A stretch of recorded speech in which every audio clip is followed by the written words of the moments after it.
Bonjour Madame Hiller. Bonjour. Permettez-moi de me présenter, je m'appelle Piloretta Aziri. Je suis actuellement à l'école de culture générale. Madame Hiller, c'est un honneur de vous rencontrer aujourd'hui. Voici ma première question. Durant vos différents mandats, quel a été votre rôle dans le domaine de communication? Ok, alors merci beaucoup. Donc je me présente, je m'appelle Sandra Miller et moi en fait j'ai l'habitude d'être derrière la caméra quand je suis journaliste et productrice.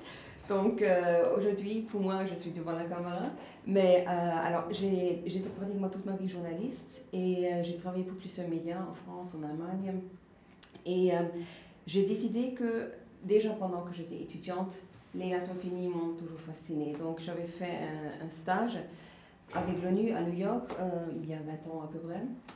Ça m'a encore confirmé que je voulais faire quelque chose avec les Nations Unies. J'ai commencé avec les missions maintien de la paix, c'était en Haïti. Et de là, voilà, j'ai appris beaucoup sur les Nations Unies, sur Haïti, mission maintien de la paix. Et voilà, donc je peux vous raconter beaucoup sur la vie des expatriés quand on travaille pour les Nations Unies sur le terrain. Parce que ça, j'ai fait pratiquement jusqu'à maintenant, j'ai fait que des terrains. À part Haïti, j'étais aussi en Guinée récemment pour la riposte des Nations Unies contre la lutte Ebola. Et maintenant, depuis juillet, je suis ici à Genève. D'accord. Quel a été votre parcours pour réussir à rentrer dans une organisation internationale? Alors, c'était un peu ça. Donc, je pense que si on veut travailler pour les Nations Unies, c'est important qu'on voit, c'est pas tout de suite après les études. Je pense que pour la majorité de nous, on a fait déjà une vie professionnelle avant. Alors, moi, dans le journalisme, dans les médias.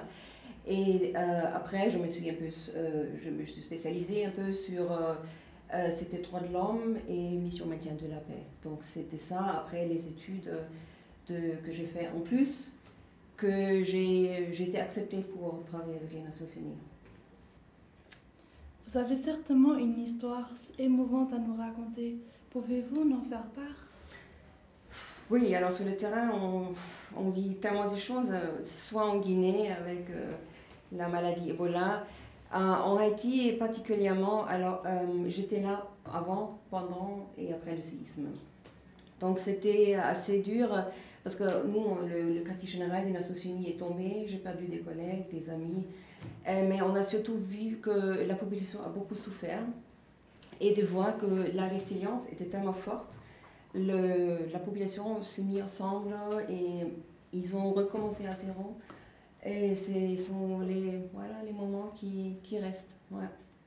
Je vous remercie beaucoup de m'avoir accordé cette interview qui m'a énormément appris sur le rôle que joue la Genève internationale. Ok, je vous en prie.